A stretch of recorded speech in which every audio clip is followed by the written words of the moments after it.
Eh ben, il reste plus que Chicken Little et Dinosaur et on aura fait toute la liste de mes pires films Disney Animation Studios.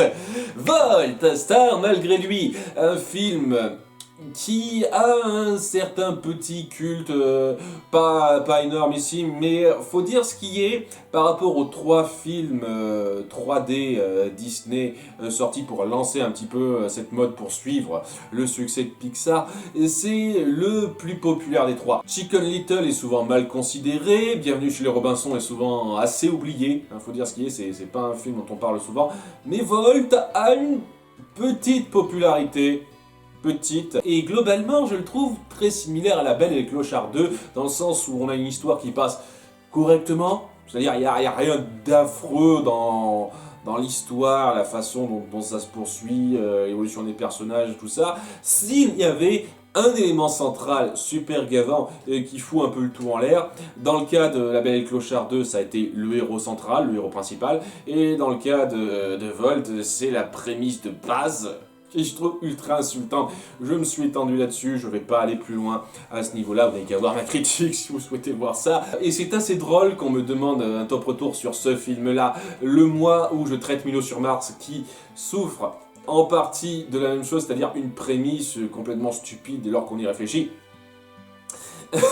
Néanmoins, en dehors de cette prémisse, il n'y a pas grand-chose de mauvais dans ce film pour moi. Il n'y a pas grand chose de bien non plus, c'est comme beaucoup de films que j'ai déjà traités en top retour, assez bizarrement. Quand on me demande de revenir sur ces films-là, c'est jamais la chose la plus simple à faire. Mais ouais, il n'y a pas énormément de choses que j'ai trouvées affreuses en dehors de la prémisse. Mais la prémisse est ultra insultante. À côté de ça, oui, j'ai quelques petites choses qui me plaisent. Un personnage en particulier, vous voyez tous venir celui-là, donc ça va être un grand suspense. Et quelques idées et passages de base qui sont tout à fait acceptables, sympathiques à suivre, qui font un peu mouche chez moi sans être extraordinaires. Et en dehors de ça, oui, ça raconte une histoire qui est un peu similaire à celle de l'Incroyable Voyage. Et je le redis, je vous conseille davantage l'Incroyable Voyage à ce film-là, parce que la base d'histoire est un petit peu moins stupide. Et les 3 personnages qui doivent faire ce voyage-là sont un petit peu plus sympathiques à suivre. Voilà, néanmoins, c'est pas un film sur lequel je vais cracher énormément en dehors de sa prémisse, parce qu'il n'y a rien qui fasse affreusement mal. Il n'y a pas grand chose qui fasse exceptionnellement bien non plus. Et on va quand même voir un petit peu ce qu'il a réussi. En avant pour le top 7 des meilleurs points de Volt. La vie nous a réunis pour le meilleur. Numéro 7, le setup payoff sur les extraterrestres. Des aliens! Oh, ce serait top! Ouais, j'ai bien aimé cette partie-là. Ça n'avait rien de transcendant à nouveau, mais c'était plutôt fun en termes de blagues, puisqu'on a ces personnages qui sortent un peu de nulle part, qui sont du genre, on propose une idée pour votre série. Il y a beaucoup de fans qui font ça, qui disent, ce serait cool que vous suiviez cette idée-là. Et ouais, ça joue un petit peu sur la blague sur le coup, mais la chute de fin est sincèrement assez drôle après ça. Alors après, est-ce que c'est une pure coïncidence, ou bien les pigeons ont réussi à parler aux producteurs pour leur souffler cette idée? Je ne sais pas. Quoi qu'il en soit, c'était un petit moment de setup payoff bien réussi, pas transcendant, mais qui vaut quand même un petit quelque chose. Des aliens! Numéro 6, le petit commentaire sur les prérogatives des séries actuelles. Il y a toujours un happy end. Et notre groupe test de 18-35 ans trouve ça mauvais. Plus ça finit bien, plus on est mal.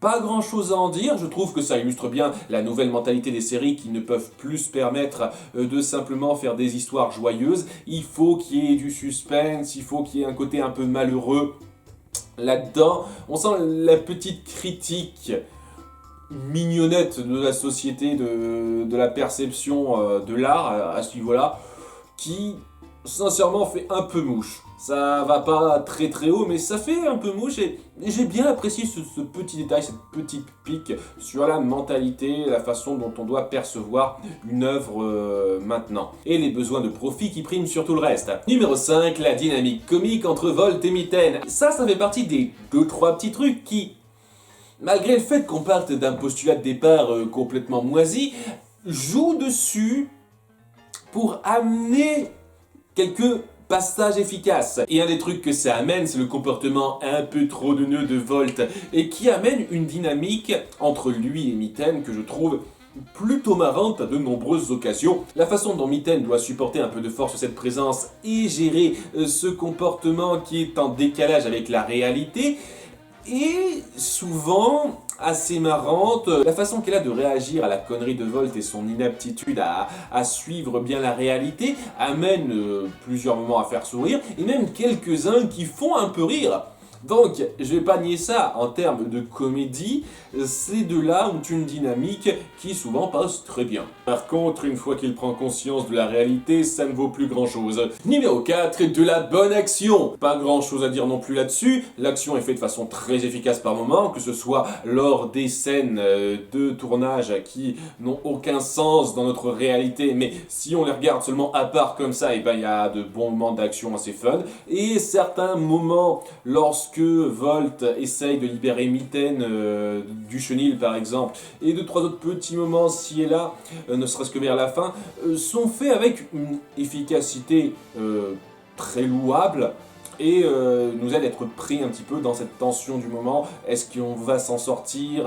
Qu'est-ce qu'ils vont faire pour se tirer de là? C'était tout à fait correct dans le genre, c'est pas la plus grande action que j'ai jamais vue ou quoi que ce soit, mais c'est de l'action très efficacement menée. Numéro 3. Qui êtes-vous?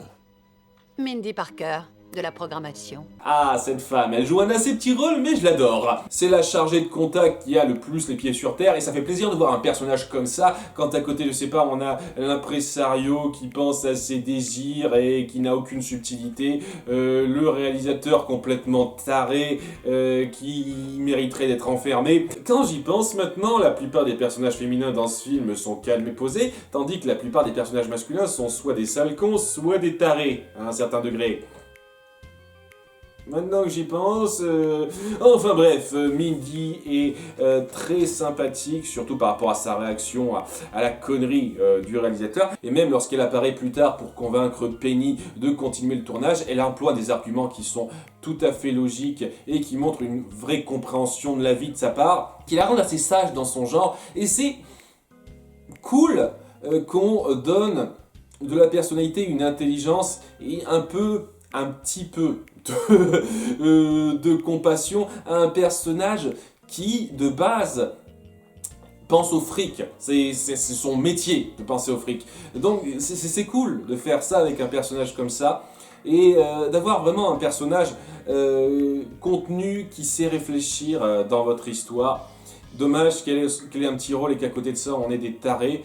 Dans un sens, ce contraste est davantage à la démarquer, et c'est ce qui la rend sans doute aussi bien foutue pour moi dans ses apparitions, mais elle reste très réussie quoi qu'il en soit pour le peu de temps qu'elle apparaît. Ça vous paraît assez réaliste? Numéro 2, le message de cette scène.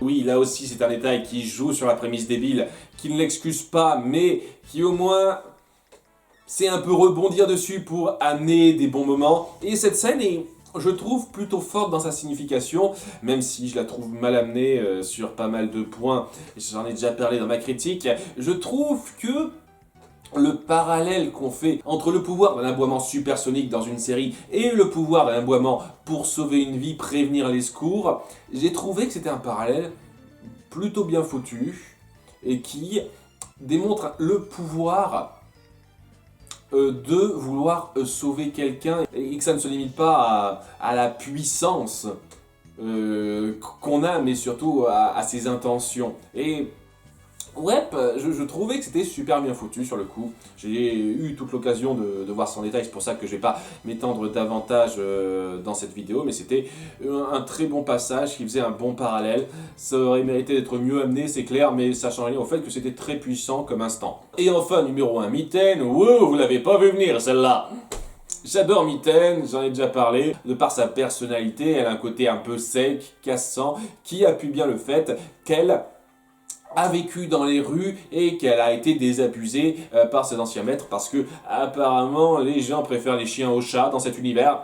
Ou je sais pas, peut-être que c'est aux États-Unis. Je sais pas, c'est un détail que j'ai toujours trouvé bizarre dans ce film. Pourquoi les gens sont tout gentillés avec les chiens alors qu'ils excluent totalement les chats? Je sais pas, peut-être parce que c'est un chat noir, j'en sais rien. C'était un peu bizarre ce détail-là. Néanmoins, oui, on sent son côté désabusé au fur et à mesure du film, ne serait-ce que dans son discours avant que Volt la quitte, qui est très fort en soi et qui appuie très bien le passé du personnage. Mais même avant ça, on sent légèrement le côté mépris de cette vie qu'elle avait avant, dans ses interactions, cette façon de juger les humains, qui est efficacement géré au fil du film, et qui en font un personnage comique dramatique bien réussi, et qui a pas mal de moments pour briller. Un chien, un chat et un rongeur, c'est mieux sans le chien et le rongeur.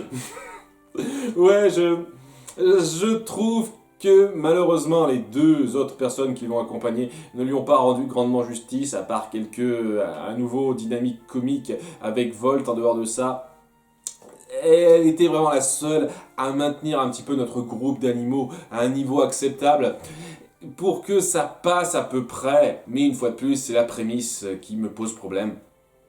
Qu'est-ce que vous voulez? Néanmoins, c'est pas le pire film qui soit que j'ai jamais vu ou quoi que ce soit.